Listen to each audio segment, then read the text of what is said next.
you got to get comfortable with discomfort. And see, what was great about that with you and me is that just think of how much discomfort you've had to put up with. Years. And get comfortable. But what it's done for you is it's prepared you for all these other people. Everybody else is easy. If I can put up with you for all these years. It's so easy to get along with everybody else. See what you've done for me? Yeah, I've taken you to 2.0. There you go. I owe it all to you. Absolutely.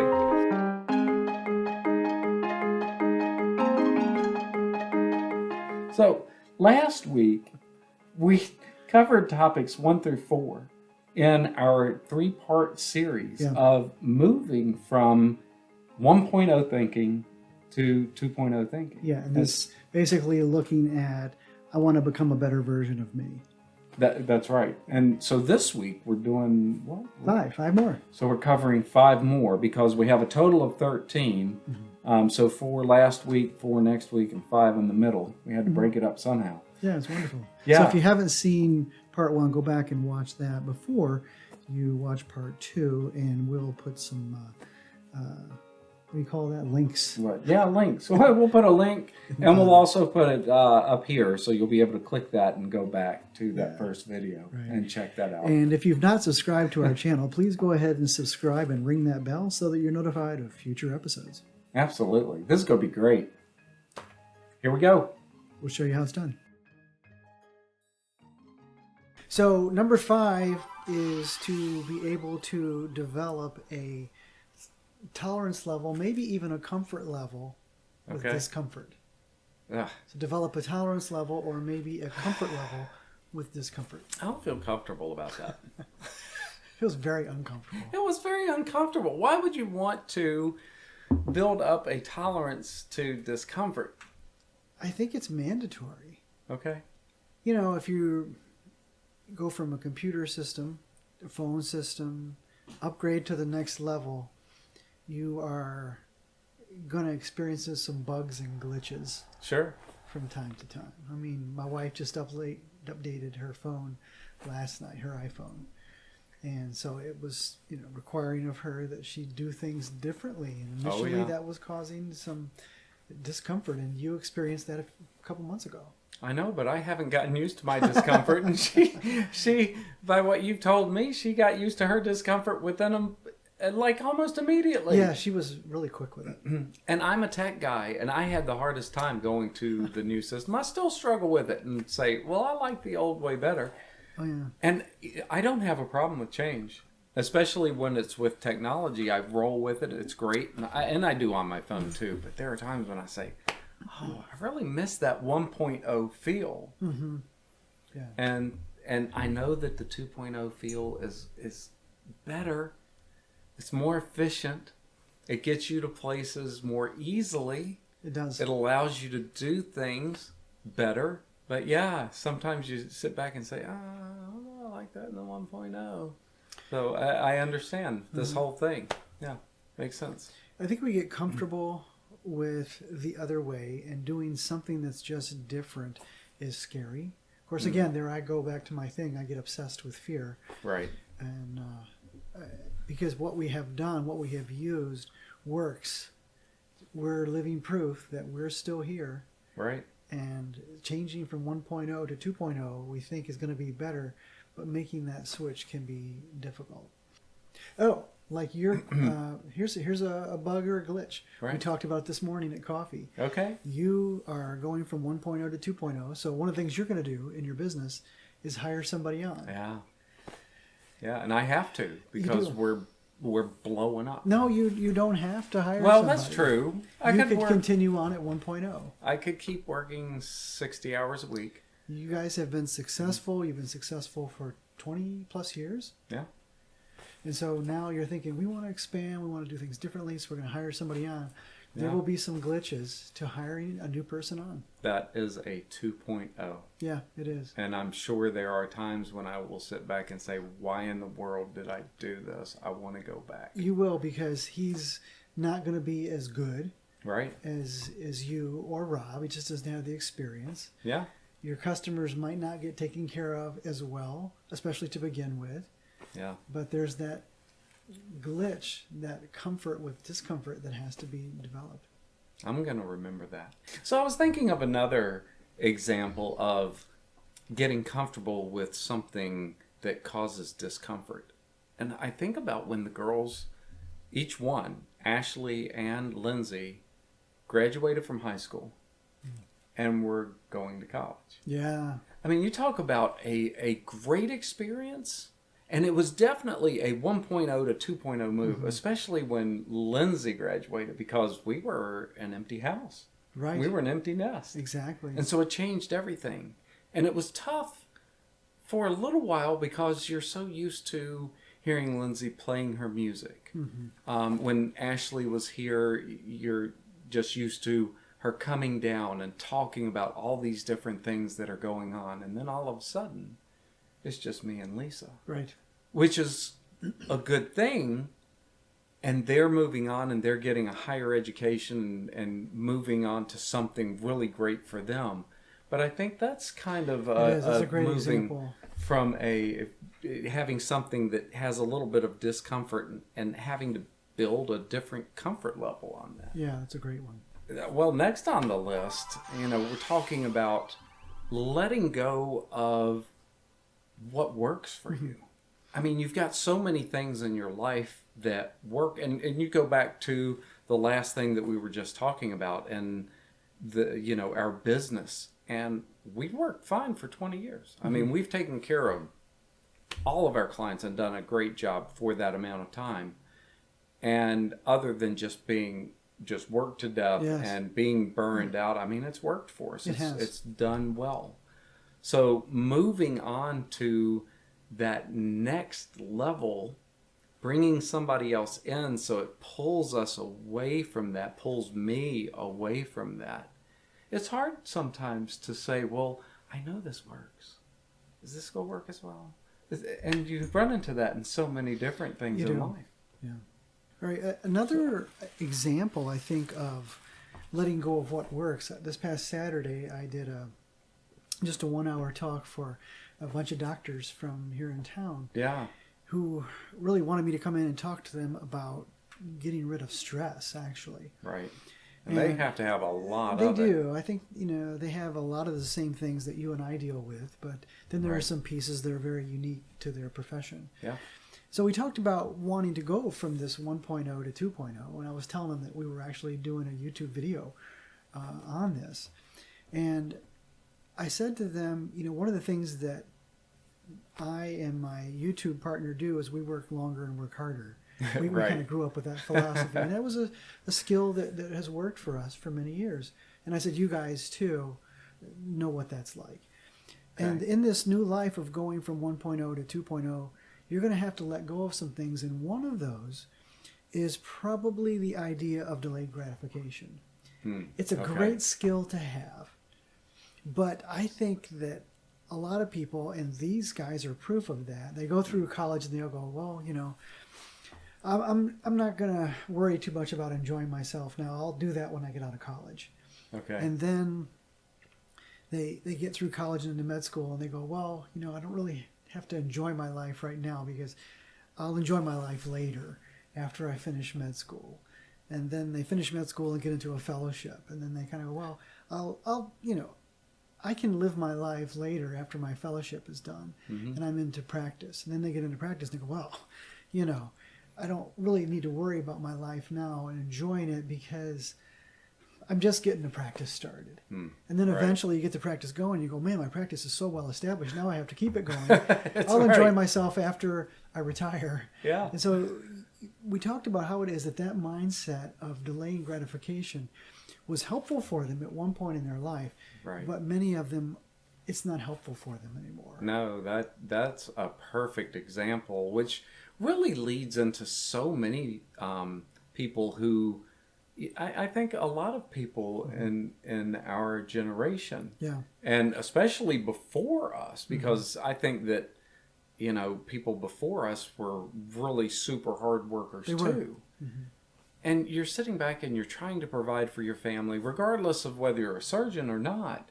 They do have all of these extra steps of school and they have so much on them. But you think of just a normal person going to college, and they're going to get their master's degree, and then they're working for somebody, they're working their way up, or they're starting their own business, and then all of a sudden you're 50, and you're sitting back and saying, okay, I keep thinking, well, I'll start enjoying life when I retire. Well, that's not a way to go. No. Because you really need to start enjoying things now. So I think that this is another example of how to go from 1.0 to 2.0, and that's that you've got to let go of what worked for you in the past. Yeah, I think so too. Yeah. Easy to say, but really tough to get through it. It is. So the seventh skill is learning how to act instead of react. Yes. Well, you'll have something that'll blow up. Some trigger will happen. Mm-hmm. Life comes at you, right? And then our tendency is to act the way we used to, as opposed to react to how we're going to do it in the future. Talking about that, when something happens to us in our life and it just blows up in front of us, because it will. Yeah, and it continues to happen. It's something that happens, weekly or every. It happens more than I want it to. Probably daily in some ways. Yeah, it happens a lot. So how are you going to deal with that situation? Yeah. Are you going to react like you used to? Or are you going to act in a positive way towards that? So react by going back to 1.0. React by going back. Yeah. Or am I going to act in a definitive, decisive way that really is going to cement me in 2.0 and take me even beyond? Yeah, I think you're 100% right. You may want to go back. Right. And you may actually be tempted to go back. Absolutely. Because it was just easier, seemingly easier, the way it was done before. Well, that's because you're so used to doing it that way. You kind of get in that rhythm, and getting out of that rut is not always fun, but it's good. And the rut actually could have been rather unpleasant or bad. Right. I think back to the Old Testament example of the Jews being enslaved in Egypt for 400 years. Yeah, long time. Can you imagine? No, because there were certain groups of them that were actually born and died knowing nothing but being a slave. Right. So for 400 years they were enslaved. Yeah. But then comes year 401. Boom. Mm-hmm. It's time to go. And they left. But they left, and it was difficult. Yeah. 2.0 was much better and difficult because they were in the wilderness. They, didn't know how to provide for themselves out there. It was new territory that they'd never seen before. At times they were hungry. At times they didn't have the water supply they wanted. Sure. And it says that they actually murmured and complained. Right. And were thinking and said, wow, I really miss the leeks and the onions. That's right. Of Egypt. And were considering going back to slavery. Right. Just because it's what they had known before. So I think that we look at that and go, that's crazy. Right. But we're not in that situation. We're not in that situation. And but we have our own. We are. I think we do that all the time. Yeah, we enslave ourselves. Yeah. And want to go back to whatever we were entangled in, thinking, well, I just don't know if I can continue to go in this direction. But it's because we're not quite seeing the benefits from getting to that 2.0 level. Yeah. So, like for me today, yeah. Today was not a pleasant day for me. I had great coffee with you. We have a great time together every Wednesday when we have coffee. Right. But then I had to go do my job, take care of my business. And it was a very unpleasant day. I had to deal with some really difficult situations with people with whom I work. And, I used to work for Central Health. I worked for them for 16 years. And so, that's a long time. When days like today happen, I think there's part of me that goes, oh my, wouldn't it be great to go back and work for Central Health again? And let them take care of all the overhead and all these other problems. All the other difficulties that are encountered by an entrepreneur, right. by a business owner. And that would have worked. It would have. And you would have been okay, and your family would have continued to move forward, and you would have provided for them. I would have. However, it wouldn't have put you in a place where you are now, where you're able to have a lot of extra time to do things that you would like to do. You and I would have never met.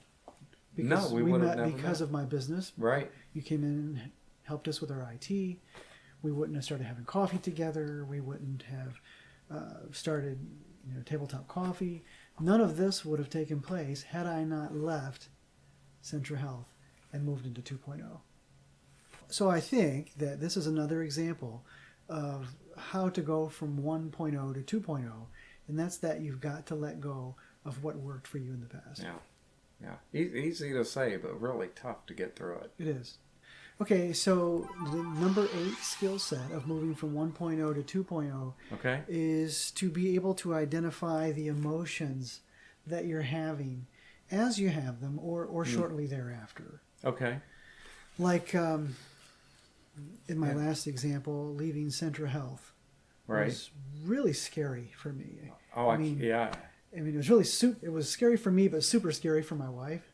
I mean, Kim was stocking up on toilet paper even before cans of beans. Yeah, Sam's Club wasn't here then, but she was stocking up on lots of toilet paper, lots of Kleenexes, food staples. She was stocking up on them. But you had a good job. It was consistent. Uh-huh. You knew what you were going to have from week to week and year to year, so you could plan. Yeah, we knew exactly how much money would come in every 2 weeks. Yeah. And then it all changed. Yeah. So tell me about the emotion of that. For her, it was terrifying. I bet. She was so scared about that. And I had some fear, but not to the level that she did. Yeah, I mean, there was... So she was able to talk about it with me. And that's the big thing, is to be able to find somebody to talk about it with. Because you may not be able to identify the emotions that you're having on your own. So you got to have somebody. You got to have some coffee time with somebody. To be able to say, it's important. This is what's going on for me, to I be able to identify the emotion, which is usually that of fear. Okay. So how did that work? This move from 1.0 to 2.0 at that time, how long did that take? Intermittent flickers would come, but I really never doubted it. Okay. I never doubted my decision to leave. I knew that I knew that I was to leave. Well, I think about that too. I think about when I was doing furniture upholstery, of all things. Mm-hmm. And it was a job, and it was getting us by, but it just wasn't enough to get me where I needed to be in life. Mm-hmm. And stepping into the computer field and giving up everything that I was used to doing, that was scary too. Yes. It's a scary move. But the good thing was, I didn't have 16 years there, and Lisa and I didn't have anything anyway. So, nothing to lose. So it wasn't a whole lot to lose. So even though it was scary and we didn't know where it was going to go and how that road was going to lay out in front of us, it turned out to be great. And it was a perfect time to do it, because I went from making a nickel to making a nickel. Yeah. So, I wasn't making anything anyway in the first couple of years. I really wasn't making much more. Mm-hmm. But then over time, things expanded and things changed. Yeah. And it worked out well. Yeah. So the emotion of fear, I think, is the big thing. So to be able to get with somebody and to be able to acknowledge that you're fearful. So that leads us to skill number 9, which is identify the thought behind the emotion. Skill number 8 was to be able to identify the emotion. If you can't, get with somebody and let them help you to figure it out. And then after you identify the emotion, what's the thought behind that emotion? Well, you did such a great job with the first one, so just continue on with the thought behind the emotion, Chad. I'll take the next one. Well, so for me, leaving Centra Health, it was a thing of fearfulness. And then the thought behind this was, it's probably just going to be bad. Okay. It's not going to work. We're not going to have food. Oh, yeah. what if I don't have clients? What if I don't have enough clients? Yeah. Well, Kim might be upset with me. She might be disappointed in me. She might blame me. All these different thoughts. And so I think you grab the emotion and then you grab the thought behind the emotion. Okay. And if you can't do it, you got to find somebody to sit with so that they can help you. I think that's true. Wow. And I think about that nowadays, and I think about how many times hiring somebody. Yeah. Shoot, you talk about a thought behind an emotion. Mm-hmm. I'm sitting here and I'm thinking I shouldn't be nervous about it or scared about it. I mean, it's not a huge deal to go through this process other than it's just something different. But then I sit there and I think, well, what if it doesn't work? And what if I spend all of this money and then I'm in a different position and I can't hire the next person that I want to hire because I made the, you have all of these different thoughts, and it's great because you and I sit down and talk about all of these things, every single week, and sometimes we'll talk, during the week. Yeah, and just the process of talking it out helps. I don't understand why. I mean, for whatever reason, God has sown that principle into the fabric of his universe that talking helps. Yeah. And so if we don't talk it out, I think we don't do very well. And I think it's helpful for somebody who's not going through it. They can give you insight and different perspective because they're not stuck in the mud thinking about it the wrong way. Yeah, and sometimes you and I will say that to one another. Sometimes we'll provide empathy to the other one. And sometimes we'll just say, dude, you are so out to lunch on that. Where are you coming from? That's just really wrong. Exactly. That's right. But that's what's great about having this type of relationship, being able to speak truth to one another is as important to us as it is to be there for each other during other times. Yeah. So identify the emotion and identify the thought behind the emotion. Okay, I understand it. And I tell you what, going through those 5 were, and I don't know that they were better than last week's 4, but it sure added a lot to. Yeah, I would agree. I don't know that they were better, but I think they were a great addition to. They were. And each time we go through these and we talk about these different steps, personally, for myself, I pull so much from it just going through it with you. It does. It helps to go over it and over and over it again, because I think just reading through materials doesn't make it really stick. But being able to talk about it and talk about it with somebody else and see how am I going to apply this to my life really makes a difference. It does make a difference. And for me personally, I think it makes a big difference to have somebody else like you to be able to go through that and help push you forward, because it's hard to stay on that path of 2.0 thinking all by yourself. It is. But when you have somebody else to talk to and you have them to continually readjust your thinking, it's very helpful. Yeah. So anyway, those 5 were fantastic. If you enjoyed our content, be sure to subscribe and click that bell so you're notified of the next episode that comes out. Yeah, make sure to like it. Yeah. Until next time. Thanks, everyone.